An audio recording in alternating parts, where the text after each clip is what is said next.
LDF സർക്കാരിൻ്റെ ഇപ്പോൾ അതായത് ഈ ഭരണത്തിലെ അവസാനത്തെ ബജറ്റ് അവതരണം ഇന്ന് കഴിഞ്ഞു. അപ്പം നല്ല കാര്യമായിട്ടുള്ള ഒരു ബജറ്റ്, ആശ്വാസകരമായ ഒരുപാട് കാര്യങ്ങളുണ്ട് എന്ന് തന്നെ പറയാം.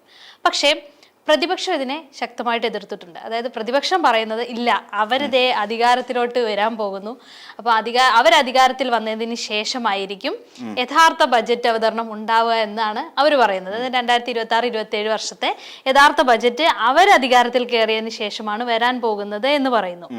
അപ്പം എന്താണ് നമ്മൾ സത്യം പറഞ്ഞാൽ ഇവിടെ സംസാരിക്കാൻ പോകുന്നത്? ശരിക്കും ഇതില് നമ്മൾ മനസ്സിലാക്കേണ്ടത് ശരിയാണ്, UDFന്റെ ഒരു അമിതാത്മവിശ്വാസം എന്ന് ഞാൻ അതിനെ വിളിക്കും. സാധാരണഗതിയിൽ ഇപ്പൊ ബജറ്റ് ചിലർ ചോദിക്കാറുണ്ട്, ഇപ്പൊ ബജറ്റ് അവതരിപ്പിക്കണോ? നിയമപരമായി അവതരിപ്പിക്കേണ്ട സമയമാണിത്. കാരണം കേന്ദ്ര ബജറ്റ് വരാൻ പോകുന്നു. കേന്ദ്ര ബജറ്റ് വരുന്നതിന് തൊട്ട് മുമ്പായി എല്ലാ സംസ്ഥാനങ്ങളും അവരുടെ ബജറ്റ് അവതരിപ്പിക്കും. അതേപോലെ ഒരു ബജറ്റ് തന്നെയാണ് ഇപ്പോൾ ധനമന്ത്രി KN ബാലഗോപാൽ ഇപ്പോൾ സഭയിൽ അവതരിപ്പിച്ചിരിക്കുന്നതെന്ന് പറയേണ്ടി വരും. പിന്നെ ഈ ബജറ്റ് കൊണ്ട് ഇനി ഞങ്ങൾ അങ്ങ് അടുത്ത വർഷം വരുമ്പോൾ ഞങ്ങൾ അങ്ങ് അവതരിപ്പിച്ചോളാം 26-27 ബജറ്റ് എന്ന് പറയുന്നത് മണ്ടത്തരമാണ്. കാര്യം അത് ഞാൻ നേരത്തെ സൂചിപ്പിച്ചാൽ അതൊരു അമിത ആത്മവിശ്വാസം. ഇവർ UDF എന്തോ അധികാരത്തിൽ കയറാൻ പോകുന്നു, UDF അധികാരത്തിൽ കയറി കഴിഞ്ഞിട്ട് ഞങ്ങൾ ഇവിടെ ഒരു ബജറ്റ് അവതരിപ്പിക്കും, ആ ബജറ്റിനനുസരിച്ചായിരിക്കും കാര്യങ്ങൾ നടക്കുക. ഈ VD സതീശൻ ഉയർത്തുന്ന ഒരു പ്രധാനപ്പെട്ട കാര്യം, കഴിഞ്ഞ പദ്ധതി വിഹിതത്തിനെ മാറ്റിവെച്ചിരിക്കുന്ന തുകയിൽ 38% മാത്രമേ ഉപയോഗിച്ചിട്ടുള്ളൂ. അപ്പോൾ വിഹിതത്തിൽ 38% ഉപയോഗിച്ചപ്പോൾ തന്നെ കേരളത്തിൽ ഏറെക്കുറെ വികസന പദ്ധതികൾ നടപ്പിലായി കഴിഞ്ഞുന്നേ അല്ലേ? നമ്മളൊക്കെ വിഴിഞ്ഞം പദ്ധതി ഉൾപ്പെടെയുള്ള പദ്ധതികൾ നമ്മുടെ സംസ്ഥാനത്ത് നടപ്പിലായി കഴിഞ്ഞു. ഇവിടെ വയനാട് ടൗൺഷിപ്പിന്റെ 178 വീടുകൾ നമ്മൾ കൊടുക്കാൻ പോകുന്നു. 5 ലക്ഷത്തോളം വരുന്ന ഈ പറയുന്ന സർക്കാരിന്റെ കാലാവധി പൂർത്തിയാകുമ്പോഴത്തേക്ക് 5,25,000 ലൈഫ് മിഷൻ വീടുകൾ സംസ്ഥാന സർക്കാർ കൊടുക്കുകയാണ്. ഇതിനിടയ്ക്ക് പിന്നെ എത്ര തവണ പെൻഷൻ വർദ്ധിപ്പിച്ചു, സാമൂഹ്യ സുരക്ഷാ പെൻഷൻ. അപ്പം നമ്മൾ നോക്കിക്കഴിഞ്ഞാൽ എല്ലാ മേഖലകളെയും സ്പർശിച്ചു പോകുന്ന ഒരു ബജറ്റായിട്ടാണ് ഇത് നമ്മൾ പരിശോധിക്കപ്പെടേണ്ടത്. എല്ലാ മേഖലകളെയും. ഇപ്പം വിദ്യാഭ്യാസ മേഖലയാണ് നമ്മൾ ഏറ്റവും കൂടുതൽ പിന്നെ പരിഗണന കൊടുത്തുകൊണ്ട് മുന്നോട്ട് കൊണ്ടുപോയിക്കൊണ്ടിരിക്കുന്ന ഒന്നാണ്. പിന്നെ മറ്റൊന്ന്, ചരിത്രത്തിൽ ആദ്യമായിട്ടാണ് ഒരു പിന്നെ വയോജന ബജറ്റ് എന്നും പറഞ്ഞൊരു ബജറ്റ് നമുക്കിവിടെ അവതരിപ്പിക്കപ്പെട്ടു. ഇങ്ങനെ എല്ലാം പരിശോധിക്കുമ്പോൾ എല്ലാ സർവ്വതല സ്പർശിയായ ഒരു ബജറ്റ് എന്ന് തന്നെ വിളിക്കേണ്ടി വരും. ആ ബജറ്റിനെ ഇവർ എതിർക്കുന്നത് എന്ത് കണ്ടിട്ടാണ് മനസ്സിലാവുന്നില്ല. ഈ ഒരു ബജറ്റ് അവതരിപ്പിക്കുന്നുണ്ട്, എന്തുകൊണ്ടാണ് ഈ പ്രതിപക്ഷം ഇതിനെ മുക്തകണ്ഠം എതിർക്കുന്നത് എന്ന് ചോദിച്ചാൽ, ഈ പറയുന്ന ഇതെല്ലാം ജനോപകാരപ്രദമായ പദ്ധതികളും പരിപാടികളും നയരൂപീകരണങ്ങളുമാണ് ഈ പദ്ധതിയിലൂടെ വരുന്നത്, അല്ലെങ്കിൽ ഈ ബജറ്റിലൂടെ അവതരിപ്പിക്കപ്പെട്ടത്. നമ്മൾ ഒന്ന് പരിശോധിച്ചാൽ ഇപ്പൊ MC റോഡ്, അതിന്റെ MC ഇപ്പം പറയുന്നത് കൊട്ടാരക്കര കേന്ദ്രീകരിച്ചുകൊണ്ടാണ് ഏറ്റവും കൂടുതൽ വികസന പദ്ധതികൾ. കൊട്ടാരക്കരയിൽ ഒരു ബൈപ്പാസ് അത്യാവശ്യമായ ഒരു കാര്യമാണ്. കൊട്ടാരക്കരയിലേക്ക് എത്തുന്ന ഒരാളെ സംബന്ധിച്ചിടത്തോളം, കൊട്ടാരക്കര ഒരു നാൽക്കവല കൂടുന്ന ഒരു ജംഗ്ഷനാണത്. ആ നാൽക്കവലയിലെ സംബന്ധിച്ചിടത്തോളം കൊല്ലത്തുനിന്ന് വരുന്ന വാഹനങ്ങളും അവിടെ നിന്ന് പുല്ലൂരിൽ നിന്ന് വരുന്ന വാഹനങ്ങളും അവിടെ ഇപ്പോൾ കോട്ടയം ഭാഗത്തു നിന്നും തിരുവനന്തപുരം ഭാഗത്തു നിന്നും വരുന്ന വാഹനങ്ങൾ കൂടുന്ന ഒരു ജംഗ്ഷൻ തന്നെയാണ്. കൊട്ടാരക്കര കടന്നു കിട്ടുക എന്നുള്ളതാണ് MC റോഡിലൂടെ യാത്ര ചെയ്യുന്ന ഏതൊരാളുടെയും ഒരു പ്രധാനപ്പെട്ട ഒരു കടമ്പ എന്ന് പറഞ്ഞത്. അത് കടന്നു കിട്ടുക എന്നുള്ളതാണ്. അത് കടന്നു കിട്ടിക്കഴിഞ്ഞാൽ കുഴപ്പമില്ല. പിന്നെ ആയൂർ, അഞ്ചൽ തുടങ്ങിയ മേഖലകളിലും ഈ പറയുന്ന ട്രാഫിക് ബ്ലോക്കുകൾ സ്ഥിരമായി കാണുന്ന ഒരു സാഹചര്യമാണ്. അവിടെ നമ്മൾ എപ്പോഴും ആവശ്യപ്പെടുന്നത് എന്താ? റോഡിന് വീതി കൂട്ടുക. എല്ലാവരും ആവശ്യപ്പെടുന്ന ഒരു കാര്യം. കാരണം എന്താണെന്ന് ചോദിച്ചാൽ, വെഹിക്കിൾ പോപ്പുലേഷൻ നമ്മുടെ രാജ്യത്ത് കൂടിക്കൊണ്ടിരിക്കുന്നു. രാജ്യത്ത് നിന്ന് തന്നെ ഞാൻ പറയുന്നത്, വെഹിക്കിൾ പോപ്പുലേഷൻ കൂടി. ഇന്ന് 1ഉം 2ഉം വാഹനം ഇല്ലാത്ത വീടുകൾ കുറവാണ്. അപ്പം പിന്നെ ഇതിനനുസരിച്ച് നോക്കുമ്പോൾ പിന്നെ റോഡുകൾ അതിനനുസരിച്ച് വികസിക്കുന്നുണ്ടോ? വാഹനങ്ങൾ എല്ലാവരും വാങ്ങിച്ചു കൂട്ടുന്നുണ്ട്. ഡീലർമാർ നിരവധി ഓഫറുകളും കൊടുക്കുന്നുണ്ട്. ക്യാഷ് ബാക്ക് ഓഫറുകൾ അടക്കമുള്ള പിന്നെ വില കുറവ് അടക്കമുള്ള. ഇപ്പൊ GST വന്ന സമയത്ത് ഇപ്പൊ ഡീലർമാരിലെ ഏതൊക്കെ തരത്തിലാണ് അവർ പ്രൊമോഷൻ കൊടുത്തതിന്? നിങ്ങളുടെ ഇഷ്ടവാഹനത്തിന് ഇത്ര ലക്ഷം രൂപ ഞങ്ങൾ കുറച്ചിരിക്കുന്നു. ഏതാ GST ഒഴിവാക്കിയപ്പം ഉണ്ടായതാണ്. അപ്പോൾ ആൾക്കാർ കൂടുതൽ വാഹനങ്ങളിലേക്ക് പോകുന്നു. അപ്പം 4 വീലറുകളിലേക്ക് പോകുന്നു, 2 വീലറുകൾ, ഇലക്ട്രിക് സ്കൂട്ടറുകൾ അടക്കമുള്ള നിരവധി വാഹനങ്ങൾ നമ്മുടെ നിരത്തുകളിൽ ഇന്ന് അവൈലബിൾ ആണ്. അപ്പൊ ഇവയല്ലേ ഇതിലെ കൂടെ ഓടിക്കും. ഈ പറയുന്ന ജാമ്പാന്റെ കാലത്ത് ഉണ്ടാക്കി വെച്ചിരിക്കുന്ന ഇത്രയും വീതി കുറഞ്ഞ ഭാഗത്തൂടെ അല്ലേ ഇത്രയും വാഹനങ്ങൾ ഓടേണ്ടത്? അപ്പൊ സ്വാഭാവികമായിട്ടും പണ്ട് 2.5 മണിക്കൂറാണ് പിന്നെ അല്ലെങ്കിൽ 5 മണിക്കൂർ എറണാകുളം തിരുവനന്തപുരം എടുക്കുമെങ്കിൽ ഇന്ന് 5 മണിക്കൂർ പോരാ എറണാകുളം തിരുവനന്തപുരം ഓടാൻ. ഒരു വാഹനം ഓടിപ്പോകാൻ വേണ്ടി അതിലപ്പുറം സമയം എടുക്കുന്നുണ്ട്. അപ്പോൾ ആ സമയത്തെ നമ്മൾ എങ്ങനെ ലാഭിക്കാം എന്നുള്ളതാണ് നമ്മൾ പരിശോധിക്കുന്നത്. അപ്പം എന്തായാലും റോഡുകളുടെ വികസനം, ഈ MC റോഡ് 4 വരി പാതയാക്കാൻ പോകുന്നു, നല്ലൊരു തീരുമാനമാണെന്ന്. ഏത് അതിന്റെ പദ്ധതി എന്താ മോശമാണോ? ഒരിക്കലും മോശമാണെന്ന് ഞാൻ പറയില്ല. കൊട്ടാരക്കര ബൈപ്പാസ് വരുന്നു, മോശമായ പദ്ധതിയാണോ? ഒരിക്കലും അല്ല, ജനോപകാരപ്രദം തന്നെയാണ്. ഈ റോഡ് വികസനം എന്ന് പറയുന്നത് ഏതൊരു നാടിനെയും അടയാളപ്പെടുത്തുന്ന അവിടുത്തെ റോഡുകളാണെന്ന് ഞാൻ പറയും. ആ റോഡിന്റെ വികസനം, എത്തിപ്പെടാൻ പറ്റുന്ന ഒരു സാഹചര്യങ്ങൾ, ഇതൊക്കെയാണ് എപ്പോഴും ഒരു നാടിനെ അടയാളപ്പെടുത്തുന്നത്. അതുപോലെ തന്നെ കൊട്ടാരക്കരയിൽ അങ്ങനെ ഒരു 4 വരിപ്പാത അല്ലെങ്കിൽ MC റോഡ് വികസിക്കുകയും അവിടെ ഇപ്പോൾ കൊട്ടാരക്കര അടക്കമുള്ള ഭാഗങ്ങളിൽ ഈ പറയുന്ന പോലെ ബൈപ്പാസുകളുടെ നിർമ്മാണം കൂടെ പൂർത്തിയാകുമ്പോൾ അത് വേറൊരു തലത്തിലേക്ക് മാറുകയാണ്. യാത്രാ സുഗമമാവുകയാണ് ഒരാളെ സംബന്ധിച്ചിടത്തോളം. ഈ തിരുവനന്തപുരത്ത് നിന്ന് എറണാകുളത്തേക്ക് ഒരാൾക്ക് യാത്ര ചെയ്യാൻ 5 മണിക്കൂർ മതിയാവുന്ന ഒരു കാലഘട്ടത്തിലേക്ക് നമ്മൾ പോയിക്കൊണ്ടിരിക്കും. എന്തുകൊണ്ടാണ് ഇതിനെയൊക്കെ എതിർക്കുന്നത്? ഈ പറയുന്ന പോലെ ആശാവർക്കർമാരുടെ ഓണററി ഇതിൽ വർധന വരുത്തി, അംഗനവാടി ടീച്ചർമാർക്ക് അവർക്ക് 1000 രൂപ വർദ്ധിപ്പിച്ചു. പിന്നെ അതോടൊപ്പം തന്നെ അവിടുത്തെ അതുപോലെയുള്ള ജോലി ചെയ്യുന്നവർ, ഹെൽപ്പർ, അംഗനവാടി ഹെൽപ്പർ എന്ന് പറയും, അവർക്ക് 500 രൂപയിൽ വർധന വരുത്തിയിട്ടുണ്ട്. DA DR പിന്നെ അലവൻസുകളെല്ലാം കൊടുക്കാൻ തീരുമാനിച്ചു. ഫെബ്രുവരി മാസം 1-ാം തീയതി അത് പ്രാബല്യത്തിൽ വരും. പുതിയ ശമ്പള കമ്മീഷൻ വരുന്നു, 12ാം ശമ്പള കമ്മീഷൻ അത് വരുന്നുണ്ട്. അപ്പം സർക്കാർ ജീവനക്കാര്, പെൻഷൻകാര്, അതോടൊപ്പം വിരമിച്ച ജീവനക്കാർ, ഇവർക്കെല്ലാം കിട്ടാൻ പോകുന്ന ഇപ്പൊ നിലവിൽ ശമ്പളം മേടിച്ചുകൊണ്ടിരിക്കുന്ന സർക്കാർ അവർക്കെല്ലാം അവരുടെ DA ഉൾപ്പെടെ അവരുടെ അരിയറുകളെല്ലാം ഇപ്പൊ കിട്ടാൻ പോവാ. കുടിശ്ശികയല്ല ഇപ്പൊ അവർക്ക് കിട്ടാൻ പോവാണ്. അടുത്ത മാർച്ചോട് കൂടി ഏകദേശം അതെല്ലാം പൂർണ്ണമായി വരും. അപ്പൊ ഇതെന്താ നല്ല കാര്യമല്ലേ? ആശാവർക്കർമാർക്ക് ഓണറേറിയം വർദ്ധിപ്പിക്കേണ്ടതല്ലേ? ഇവിടുത്തെ സാധാരണക്കാരായ അംഗനവാടി ടീച്ചർമാർക്ക് എന്താ വർദ്ധിപ്പിക്കേണ്ടേ? ഇവിടുത്തെ അംഗനവാടി ഹെൽപ്പർമാർക്ക് വർദ്ധിപ്പിക്കേണ്ടേ തുക വർദ്ധിപ്പിക്കണം. ഇതൊക്കെ ആയിരുന്നില്ല പ്രധാനപ്പെട്ട ആവശ്യങ്ങൾ. അതെല്ലാം വർദ്ധിക്കുകയല്ലേ? നമ്മൾ പരിശോധിക്കേണ്ട കാര്യം അത് തന്നെയാണ്. ഇപ്പൊ അതോടൊപ്പം തന്നെ ഏറ്റവും വിദ്യാഭ്യാസ മേഖല നമുക്ക് അടുത്ത പരിശോധിക്കുന്നത് ചെറുപ്പക്കാരെ കയ്യിലെടുക്കാൻ വേണ്ടിയിട്ടാണെന്നാണ് പറയുന്നത്. ചെറുപ്പക്കാരെ മാത്രമല്ല, വിദ്യാഭ്യാസ മേഖല അല്ല പ്രതിപക്ഷം പറയുന്നത്. പ്രതിപക്ഷം അങ്ങനെ പറയല്ലോ. വിദ്യാഭ്യാസ മേഖല എന്ന് പറഞ്ഞു കഴിഞ്ഞാൽ ഇപ്പം നേരത്തെ ഒരു സൗജന്യ വിദ്യാഭ്യാസം എന്നുള്ള നിലയിൽ സർക്കാർ കൊടുത്തുകൊണ്ടിരുന്നത് +2 വരെ ആയിരുന്നു. അത് മാറ്റി ഡിഗ്രി കൂടി പഠിക്കാനുള്ള ഒരു അവസരം അവർക്ക് കൊടുത്തു. അതായത് +2 മാത്രമായിട്ട് നിങ്ങളുടെ സൗജന്യ വിദ്യാഭ്യാസം ഒതുങ്ങുന്നില്ല. അപ്പം നിങ്ങൾക്ക് ഡിഗ്രി കൂടി പഠിക്കാം. അപ്പൊ +2 വരെ പഠിച്ചു നിൽക്കുന്ന നല്ല ഉന്നത മാർഗം നേടി വിജയം കരസ്ഥമാക്കി നിൽക്കുന്ന ഒരു പയ്യനെ സംബന്ധിച്ചിടത്തോളം വീട്ടിൽ സാഹചര്യം ഉണ്ടാകില്ല. അപ്പൊ ആ വീട്ടിൽ സാഹചര്യമില്ല അവനെ ഉപരിപഠനത്തിന് അയക്കാൻ. അപ്പം സ്വാഭാവികമായും ഇവിടുത്തെ ആർട്സ് സയൻസ് കോളേജുകളിലെല്ലാം ഈ പറയുന്ന പോലെ അവന് സൗജന്യമായി അഡ്മിഷനും കിട്ടും, അവന് സൗജന്യമായി പഠിച്ചിറങ്ങാനും സാധിക്കും. ഇത് എന്തുകൊണ്ട് സംഭവിക്കുന്നു? ഇത് സർക്കാരിന്റെ നല്ലൊരു മികച്ചൊരു പദ്ധതിയല്ലേ? സ്കൂൾ കുട്ടികൾക്കടക്കം അവരുടെ ആക്സിഡന്റൽ കവറേജ് കൊടുക്കുന്നുണ്ട്, ഇൻഷുറൻസ് കൊടുക്കുന്നുണ്ട്, അപകട പരിരക്ഷ അവർക്ക് കൊടുക്കുന്നുണ്ട്. കുട്ടികൾ സൈക്കിളിൽ നിന്ന് വീണാൽ പോലും അവിടെ ഓടുന്ന കൂട്ടത്തിൽ സ്കൂളിൽ വീണ് കഴിഞ്ഞാൽ തന്നെയും അതിന് ഇൻഷുറൻസ് ഏർപ്പെടുത്തിയിരിക്കുകയാണ് സർക്കാർ. ഇതെന്താ ചെറിയ കാര്യമാണോ? ഇതൊരു ചെറിയ കാര്യമായിട്ട് കരുതാൻ പറ്റില്ല. മെഡിസെപ്പ് 2.0 ഇവിടെ നടപ്പിലാക്കാൻ പോവാണ്. അപ്പൊ എങ്ങനെയാണ് മെഡിസെപ്പ് നടപ്പിലാക്കുക? ഇപ്പൊ നേരത്തെ സർക്കാർ ജീവനക്കാർക്ക് മാത്രമായിരുന്നു, അല്ലെങ്കിൽ അതിന്റെ പെൻഷനേഴ്സിന് മാത്രമായിരുന്നു അത് കൊടുത്തിരുന്നെങ്കിൽ ഇന്ന് സഹകരണ മേഖലയെ കൂടി അതിനകത്ത് ഉൾപ്പെടുത്തുന്നുണ്ട്. ഓട്ടോ ടാക്സി ഡ്രൈവർമാര്, അവർക്ക് ഇൻഷുറൻസ്, ഹെൽത്ത് ഇൻഷുറൻസ് അവർ നടപ്പിലാക്കുന്നു. അതിനുള്ള കോടിക്കണക്കിന് രൂപ വകയിരുത്തിയിരിക്കുകയാണ് സർക്കാർ. അപ്പൊ ഇതെന്താ, ഒരു സംസ്ഥാനത്തെ സംബന്ധിച്ചിടത്തോളം നമ്മൾ പരിശോധിക്കുകയാണെങ്കിൽ അവിടെ സർവ്വ മേഖലകളിലേക്കും വരുന്ന ആൾക്കാർക്ക് വേണ്ട എല്ലാ പദ്ധതികളും, അല്ലെങ്കിൽ അവർക്ക് വേണ്ട മെഡിക്കൽ ഇൻഷുറൻസ് അടക്കം, അവരുടെ ഈ അല്ലാതെയുള്ള ലൈഫ് ഇൻഷുറൻസ് അടക്കം പദ്ധതികൾ നമ്മുടെ സംസ്ഥാനം നടപ്പിലാക്കാൻ പോകുന്നു എന്ന് പറഞ്ഞുകൊണ്ട് ഒരു ബഡ്ജറ്റ് അവതരിപ്പിക്കുമ്പോൾ തീർച്ചയായിട്ടും UDF-നെ സംബന്ധിച്ചിടത്തോളം വലിയ പ്രതിസന്ധി ഉണ്ടാകും. ശരി, ഇനി അവരെവിടെ തൊടും? അവർ തൊടുക മാത്രമല്ല, സർക്കാർ ചെയ്തു കൊടുക്കാമെന്ന് പറയുകയാണ്. അപ്പൊ എന്തുകൊണ്ടാണ് UDF പേടിക്കുന്നത് എന്ന് പറഞ്ഞു കഴിഞ്ഞാൽ, കഴിഞ്ഞ 10 വർഷക്കാലം ഇടതുപക്ഷ സർക്കാർ ചെയ്യാമെന്ന് പറഞ്ഞ കാര്യങ്ങൾ ചെയ്തിട്ടുണ്ട്. അല്ലാതെ ഞങ്ങൾ വെറും വാഗ്ദാനമല്ല, ഞങ്ങൾ ചെയ്യും നടപ്പിലാക്കും എന്ന് പറയുന്ന പദ്ധതികൾ നടപ്പിലാക്കുന്നുണ്ട്. തുരങ്കപാത, വയനാട് തുരങ്കപാത നടപ്പിലാക്കുന്നില്ലേ? ഇപ്പൊ നമുക്ക് കമ്പംതേനി അവിടെ തുരങ്കപാത വരാൻ പോവാണ്. അപ്പം ഇങ്ങനെ വരുന്ന സർക്കാർ പറയുന്ന കാര്യങ്ങൾ സർക്കാർ നടപ്പിലാക്കിക്കൊണ്ടിരിക്കുന്ന ഒരു സാഹചര്യത്തിൽ ഇത്രയും കാര്യങ്ങൾ ഒരു ബഡ്ജറ്റിന്റെ ഇതായിട്ട് അങ്ങോട്ട് നീക്കി വെച്ച് കഴിഞ്ഞാൽ, ബഡ്ജറ്റായിട്ട് സർക്കാർ അവതരിപ്പിച്ചു കഴിയുമ്പോൾ തീർച്ചയായിട്ടും ജനങ്ങൾക്ക് ആരിലായിരിക്കും വിശ്വാസം ഉണ്ടാകുക? വെറും വാഗ്ദാനം കൊണ്ട് നടക്കുന്ന, വയനാട് ഫണ്ടിൽ തിരിമറി നടത്തിയ ഒരു സർക്കാരിനെ സ്പ്രിംഗ്ലർ കേസ് കഴിഞ്ഞ ദിവസം തന്നെ പ്രതിപക്ഷത്തിന്റെ ഏറ്റവും വലിയ ബെഡായി പൊളിഞ്ഞ ദിവസമായിരുന്നു കഴിഞ്ഞ ദിവസം. കോടതിയിൽ നിന്ന് തള്ളിക്കളഞ്ഞു. അങ്ങനെ കോടതി പറഞ്ഞു അങ്ങനെയൊന്നും സംഭവിച്ചിട്ടില്ല. എന്തായിരുന്നു ഇവിടെ കോവിഡുമായി ബന്ധപ്പെട്ടുകൊണ്ട് ഇവിടെ നമ്മുടെ കേരളത്തിലുള്ള ജനങ്ങളുടെ സ്വകാര്യതയും അല്ലെങ്കിൽ അവരുടെ വിശദമായ വിവരങ്ങൾ സ്പ്രിംഗ്ലർ എന്ന് പറയുന്ന കമ്പനിക്ക് കൈമാറുന്നു. ഇതായിരുന്നു അത്. ഇവിടുത്തെ പ്രതിപക്ഷ നേതാവും രമേശ് ചെന്നിത്തലയും അതോടൊപ്പം തന്നെ കെ സുരേന്ദ്രൻ BJP ഇവർ കൊടുത്ത പരാതി അവിടെ തള്ളിക്കളഞ്ഞു കോടതി. അങ്ങനെയൊന്നും സംഭവിക്കുന്നില്ല എന്ന് തള്ളിക്കളഞ്ഞു. അപ്പം അവർ ഉയർത്തിക്കൊണ്ടുവന്ന ഏത് വിവാദമാണ് ശരിക്കും സംസ്ഥാന സർക്കാരിനെ ചുഴറ്റി അടിച്ചിട്ടുള്ളത്? ഒരു വിവാദങ്ങളും ചുഴറ്റി അടിച്ചിട്ടില്ല, ഒന്നും ഏശിയിട്ടില്ല. അപ്പം ഇങ്ങനെ വന്നു കഴിഞ്ഞപ്പോൾ ഇവരെ സംബന്ധിച്ചിടത്തോളം ഇവർക്ക് പറയാനായിട്ടൊന്നുമില്ല. ഇപ്പൊ അവര് പറയേണ്ട എന്തെല്ലാം കാര്യങ്ങളാണ്? ഇവർക്ക് ഏതെങ്കിലും ഒരു വിഷയം സർക്കാർ ജനകീയമായ ഏതെങ്കിലും ഒരു പദ്ധതി അട്ടിമറിച്ചവരാണ് സംസ്ഥാന ഗവൺമെന്റ് അല്ലെങ്കിൽ പിണറായി വിജയൻ ഗവൺമെന്റ്, ഇവർക്ക് പറയാൻ പറ്റുമോ ഏത് പദ്ധതി സർക്കാർ അട്ടിമറിച്ചു? ഗെയിൽ വാതക പൈപ്പ് ലൈൻ നടപ്പിലാക്കിയില്ലേ? അത് നടപ്പിലാക്കിയ പദ്ധതിയാണ്. തീരദേശ ഹൈവേ നടപ്പിലാക്കിയില്ലേ? ഇവിടെ നമ്മുടെ NH-66 വികസന പരിപാടികൾ അത് നടപ്പിലാക്കിയില്ലേ? അതിന് സ്ഥലമേറ്റെടുക്കുന്ന അടക്കമുള്ള ഏകദേശം 6000 കോടി രൂപ സംസ്ഥാന സർക്കാർ കയ്യിൽ നിന്ന് മുടക്കിയിട്ടാണ് ആ സ്ഥലമേറ്റെടുപ്പ് പദ്ധതി പൂർത്തീകരിച്ച് ദേശീയപാതയുടെ പുനരുദ്ധാരണത്തിന് വിട്ടുകൊടുത്തത്. ഇപ്പൊ ഇതിനു മുമ്പ് പാലാരിവട്ടം പാലം അഴിമതി നടത്തി ആ പാലം പൊളിഞ്ഞു വീഴാറായ സമയത്ത് അതിനെ പുനരുദ്ധരിച്ചുകൊണ്ട് നിർമ്മിച്ച ആരാണ്? ഇടതുപക്ഷ സർക്കാർ അധികാരത്തിൽ വന്നപ്പോഴാണ് പാലാരിവട്ടം പാലം പഴയപടി ഓടിത്തുടങ്ങിയത്. ആ ഇബ്രാഹിം കുഞ്ഞ് അദ്ദേഹം മരിച്ചുപോയി. ആ ഇബ്രാഹിം കുഞ്ഞ് എന്ന് പറയുന്ന പഴയ പൊതുമരാമത്ത് വകുപ്പ് മന്ത്രി അഴിമതി നടത്തിയ അഴിമതിപ്പാലമായി പഞ്ചവടിപ്പാലം എന്നായിരുന്നു അതിന്റെ പേര്. പാലാരിവട്ടം പാലത്തിന്റെ പേര് പഞ്ചവടിപ്പാലം എന്നായിരുന്നു സാമൂഹ്യ മാധ്യമങ്ങൾ അങ്ങനെ പറഞ്ഞുകൊണ്ടിരുന്നത്.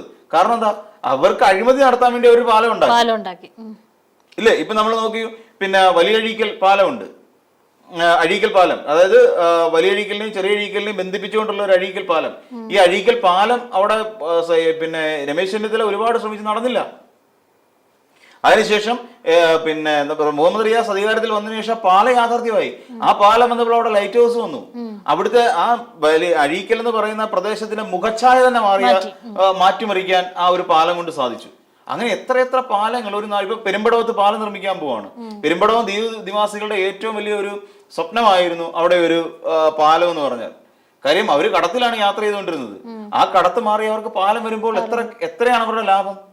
ഇങ്ങനെ തുടങ്ങി എന്തെല്ലാം കാര്യങ്ങൾ, വികസനത്തിന്റെ കാര്യത്തിൽ എന്തെല്ലാം കാര്യങ്ങൾ സംസ്ഥാന സർക്കാർ ചെയ്തു വെച്ചു. നിരവധി ഉദാഹരണങ്ങൾ നമുക്ക് ചൂണ്ടിക്കാണിക്കാൻ കഴിയും.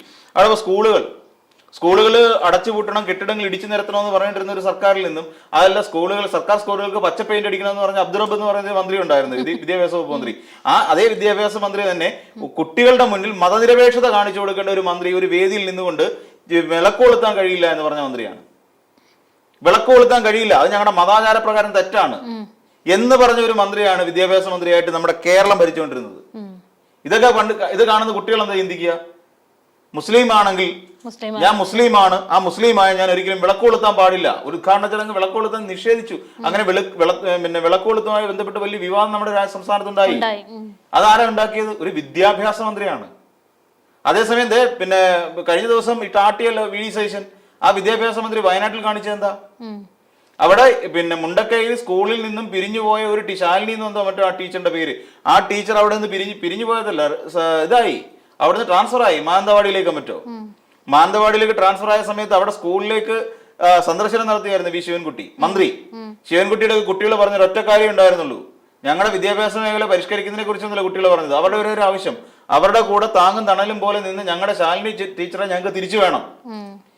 ഇതാണ് കുട്ടികൾ മന്ത്രിയെടുക്കെ പറയുന്നത്. മന്ത്രി എന്താ പറയാ, വളരെ ഇമ്മീഡിയറ്റ് എഫക്റ്റില് മാനന്തവാടിയിൽ നിന്ന് അവരെ റിലീവ് ചെയ്ത് തിരിച്ച് ആ സ്കൂളിൽ കൊണ്ടുവന്നു. ആർക്ക് വേണ്ടി ചെയ്ത് കൊടുത്തത്? കുട്ടികൾക്ക് വേണ്ടി ചെയ്ത്. അവിടെ ജാതി നോക്കിയില്ല, മതം നോക്കിയില്ല, ഒന്നും നോക്കാതെ അവിടെ വളരെ പെട്ടെന്ന് എന്റെ കുട്ടികൾക്ക് വേണ്ടിയിട്ട് അവരുടെ കുട്ടികളുടെ മാനസിക ഉല്ലാസം. കാര്യം ആ മേഖലയിലെ കുട്ടികൾ അനുഭവിച്ചുകൊണ്ടിരിക്കുന്ന മാനസിക പ്രശ്നങ്ങളുണ്ട്. ആ മാനസിക പ്രശ്നങ്ങൾക്ക് പരിഹാരം ആ ടീച്ചർ വരുന്നതാണെങ്കിൽ ആ ടീച്ചറിനെ തിരിച്ചു കൊണ്ടുവരാൻ തയ്യാറായ ഒരു മന്ത്രിയാണ് നമ്മളവിടെ കാണുന്നത്. അല്ലാതെ വിളക്ക് കത്തിക്കാൻ മടി കാണിച്ച മന്ത്രിയല്ല. പിന്നെ ഓണപരീക്ഷയ്ക്ക് മുമ്പ് പിന്നെ ഓണപരീക്ഷ കഴിഞ്ഞിട്ടും കുട്ടികൾക്ക് പുസ്തകം എത്തിച്ചു കൊടുക്കാത്ത ഒരു മന്ത്രിയല്ല അവിടെ നമ്മൾ കാണുന്നത്. മനുഷ്യത്വമുള്ള, മനുഷ്യസ്നേഹമുള്ള, മതമാണ് ഞങ്ങളുടെ പ്രശ്നം എന്ന് പറയാത്ത ഒരു മന്ത്രിയാണ് അവിടെ നിന്നുകൊണ്ട് പറഞ്ഞത്. അത് ആ മന്ത്രി ആയതുകൊണ്ട് അതാണ് ശിവൻകുട്ടി എന്ന് പറയുന്ന മന്ത്രി. ശിവൻകുട്ടി എന്ന് പറയുന്ന ഒരാൾ കുട്ടികളുടെ മന്ത്രിയപ്പൂപ്പനായി എന്നുള്ള ചോദ്യത്തിന്റെ മറുപടി ഈ അവസാന മറുപടി തന്നെ ഇവിടെ ഉണ്ട്. അവസാനത്തെ ഉത്തരം ഇവിടെ കിടപ്പുണ്ട്. മുണ്ടക്കയിലെ ആ കുട്ടികളോട് കാണിച്ചത് അതാണ്.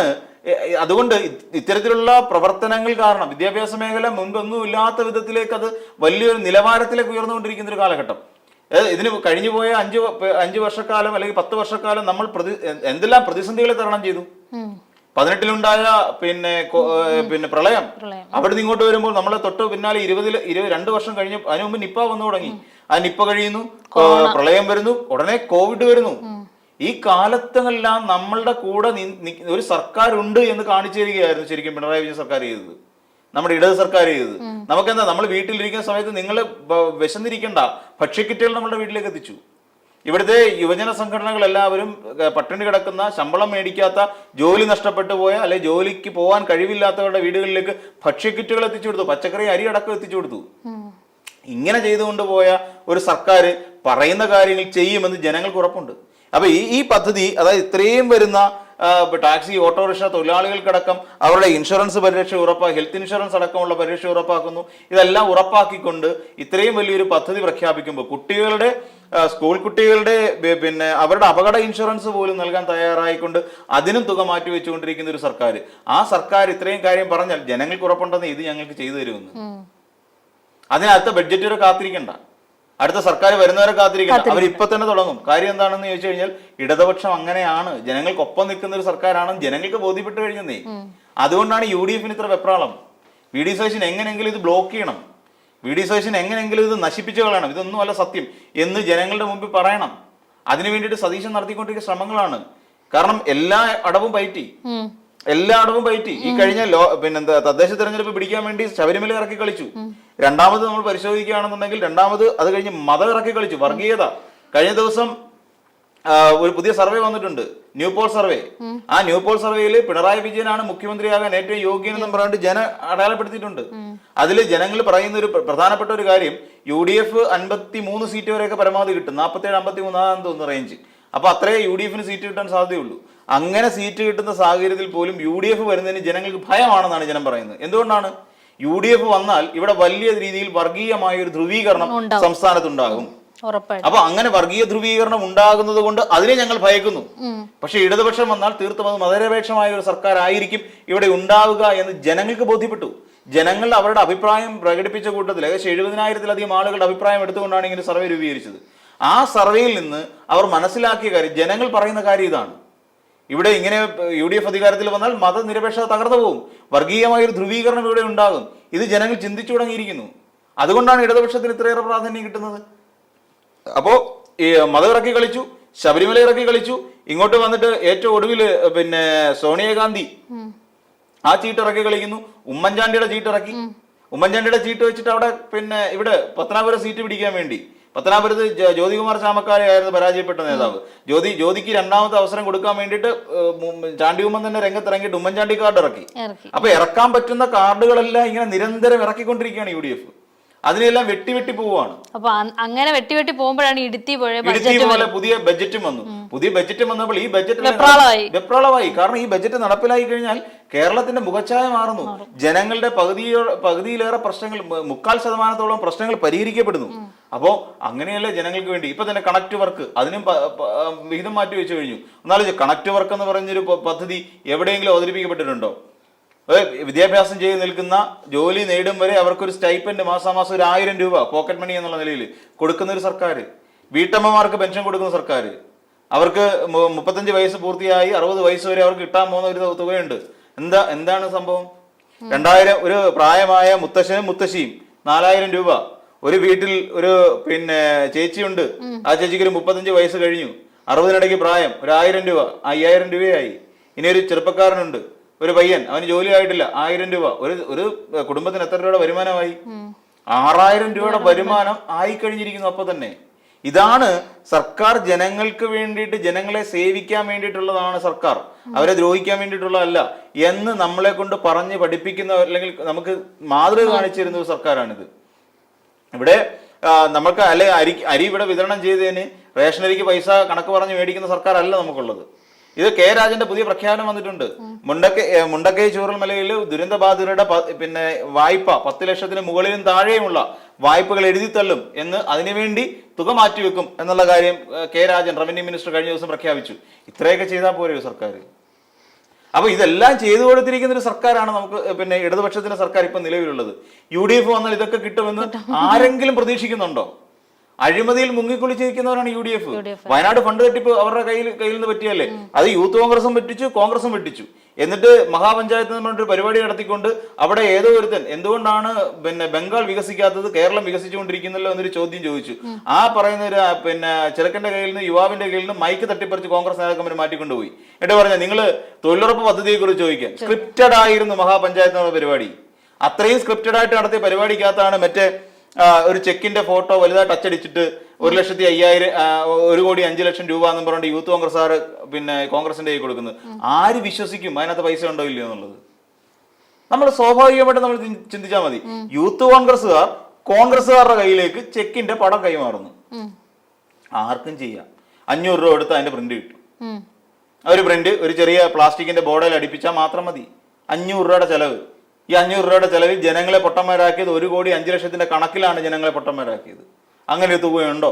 ഇപ്പൊ എടുപിടി എന്ന് പറഞ്ഞിട്ട് കുന്നംപറ്റ എന്ന് പറയുന്ന സ്ഥലത്ത് പിന്നെ 3.5 ഏക്കർ സ്ഥലം മേടിച്ചിട്ടിരിക്കുന്നു. ഞങ്ങളിപ്പോ 100 വീട് വെച്ചു കൊടുക്കുന്നു. അല്ലെ, ആളൊന്നിക്ക് ഒരു കുടുംബത്തിന് 3 സെന്റ് വസ്തു പോലും കിട്ടത്തില്ല വഴിയെല്ലാം കൂടെ ആയി കഴിയുമ്പോൾ. കഴിഞ്ഞ ദിവസം പിന്നെ ഇപ്പൊ ജനങ്ങള് വയനാട് പിന്നെ എൽസ്റ്റൺ എസ്റ്റേറ്റില് പ്രശ്നം ഉണ്ടാക്കുന്നു. കാരണം എന്താ? ലോട്ട് വെക്കുമെന്ന് പറഞ്ഞ് ഈ പിന്നെ സിദ്ദിഖ് ഇപ്പൊ ഏറ്റെടുക്കുകയാണ്. ടി സിദ്ദിഖ് എന്ന് പറയുന്ന കൽപ്പറ്റ MLA ഇപ്പൊ ഇത് ഞങ്ങളുടെ പദ്ധതിയാണ്, കോൺഗ്രസിന്റെ പദ്ധതിയാണ് എന്നുള്ള നിലയ്ക്ക് ചെയ്യുന്നുണ്ട്. ആ ടൗൺഷിപ്പ് പ്രോജക്റ്റിനെ അയാളുടേതാക്കി മാറ്റാൻ ശ്രമിക്കുക. ലോട്ട് വെച്ചിട്ട് ഞങ്ങൾ ചെയ്യുന്നു പറഞ്ഞിട്ടുണ്ട്. അവരത് ലോട്ടൊന്നും പറ്റില്ല ഞങ്ങൾക്ക്. പക്ഷെ കെ രാജൻ കൃത്യമായി പറഞ്ഞു, ലോട്ടും കാര്യങ്ങളൊന്നും അല്ല വരാൻ പോകുന്നത്. മുൻഗണനാ ക്രമത്തിൽ നിങ്ങൾക്ക് വീടുകൾ അനുവദിക്കും. 178 വീടുകൾ അനുവദിക്കും. ഓരോ ഘട്ടമായിട്ട് വീടുകളുടെ പണി പൂർത്തിയായി 3 ഫേസ് ആയിട്ട് പണി പൂർത്തീകരിക്കാനാണ്. അതിൽ ആദ്യത്തെ ഘട്ടത്തിൽ നിങ്ങൾക്ക് വീട് മുൻഗണനാ ക്രമത്തിൽ ആദ്യം ആർക്കാണ് വീട് ആവശ്യം, അല്ലാതെ നെറുക്കെടുപ്പല്ല എന്ന് കെ രാജൻ പ്രഖ്യാപിച്ചിട്ടുണ്ട്. അത് മതി ഞങ്ങൾക്ക് എന്ന് പറയുകയും ചെയ്തു. അപ്പൊ ഈ രീതിയിലെല്ലാം സർക്കാർ ഓരോ കാര്യങ്ങൾ ജനങ്ങൾക്ക് വേണ്ടി ചെയ്തു കൊടുത്തുകൊണ്ടേയിരിക്കുന്നു. ഇപ്പം ഫണ്ട് വെട്ടിപ്പ് നടത്തി, പിന്നെ കള്ളം പറഞ്ഞു വരുത്തി, എന്നിട്ട് ഭരിച്ചു. ഉമ്മൻചാണ്ടിയുടെ കാലഘട്ടത്തിൽ ഉമ്മൻചാണ്ടി നിയമസഭയിലിട്ട് വെള്ളം കുടിപ്പിച്ച ഇതേ മന്ത്രിമാരൊക്കെ തന്നെയാണ്, ഇതേ നേതാക്കന്മാരൊക്കെ തന്നെയാണ്. പരസ്യമായി അവർക്കൊരു പ്രഖ്യാപനം നടത്തി. വിഴിഞ്ഞം പ്രോജക്റ്റുമായിട്ട് ബന്ധപ്പെടുത്തിക്കൊണ്ട് അന്നത്തെ KPCC അധ്യക്ഷനായിരുന്ന VM സുധീരൻ ഉമ്മൻചാണ്ടിയെ കുറിച്ച് തന്നെ കുറ്റം പറഞ്ഞിട്ടുണ്ട്. AICC പോലും ചെയ്യരുത് എന്ന് പറഞ്ഞിട്ടാണ് അദാനിയായിട്ടുള്ള കരാർ ഒപ്പിട്ടത്. കേരളത്തെ മുഴുവൻ പിന്നെ അദാനിക്ക് 6,000 കോടി രൂപയുടെ റിയൽ എസ്റ്റേറ്റ് പരിപാടിയാണ് പിന്നെ അദാനി ഇവിടെ പ്ലാൻ ചെയ്തിരുന്നത് വിഴിഞ്ഞം കേന്ദ്രീകരിച്ചുകൊണ്ട്. 6,000 കോടിയുടെ ഫലത്തിൽ 29,000 കോടി രൂപയുടെ അധിക വരുമാനം അദാനിക്ക് ഉണ്ടാകുമായിരുന്നു. ആ ഉമ്മൻചാണ്ടിയുടെ ആ പദ്ധതി, വിഴിഞ്ഞം പദ്ധതി നമുക്ക് നടപ്പിലാക്കിയിരുന്നെങ്കിൽ സംഭവിക്കാമോ ദുരന്തമായി പറയുന്നത്. 15 വർഷത്തിന് ശേഷം ഏകദേശം 15 വർഷം വരെ 1 രൂപ പോലും നമുക്ക് എടുക്കാൻ പറ്റില്ല അതിൽ ലാഭം. നമുക്ക് ചിലവ് 67%. നമുക്ക് 52ാമത്തെ വർഷമായിരിക്കും, അല്ലെ 57ാമത്തെ വർഷമാണ് നമുക്കതിന്റെ ഒരു പിന്നെ കൃത്യമായി പറഞ്ഞാൽ നമുക്ക് അതിന്റെ ലാഭവിഹിതം കിട്ടി തുടങ്ങാന്ന് പറഞ്ഞാൽ 1%. ഈ ഒരു അവസ്ഥയിൽ നിന്ന് മാറിയില്ലേ? ഇപ്പോൾ ഈ അവസ്ഥയിൽ നിന്ന് മാറുകയും ചെയ്തു. കൃത്യമായി നമ്മൾ ആ പദ്ധതി ഇടതുപക്ഷം ആ പദ്ധതി അവതരിപ്പിച്ചു. സർക്കാർ വളരെ കൃത്യമായി 2034 മുതൽ നമുക്ക് ലാഭവിഹിതം കിട്ടുന്ന തരത്തിലേക്ക് അതിനെ റീഡിസൈൻ ചെയ്ത ഒരു മന്ത്രിസഭ. അത് പിണറായി വിജയന്റെ മന്ത്രിസഭ തന്നെയാണ്, അല്ലെ ഇടതുപക്ഷ മന്ത്രിസഭ തന്നെയാണ്. അതിനകത്ത് ഒരു മാറ്റവും ഇല്ല, ഇടതുപക്ഷ സർക്കാർ തന്നെയാണ്. അപ്പൊ ഈ രീതിയിലൊക്കെ ചെയ്തുകൊണ്ടിരിക്കുമ്പോൾ ഈ ഒരു ബഡ്ജറ്റിനെ പൊട്ടത്തരമെന്നോ മണ്ടത്തരമെന്നോ ഒക്കെ വിളിച്ച് ആക്ഷേപിക്കുന്ന VD സതീശന്റെ മാനസികാവസ്ഥ എത്രത്തോളം ഭീകരമാണ് എന്നുള്ളത് നമ്മൾ കണ്ടറിയേണ്ടിയിരിക്കുന്നു എന്നുള്ളതാണ്.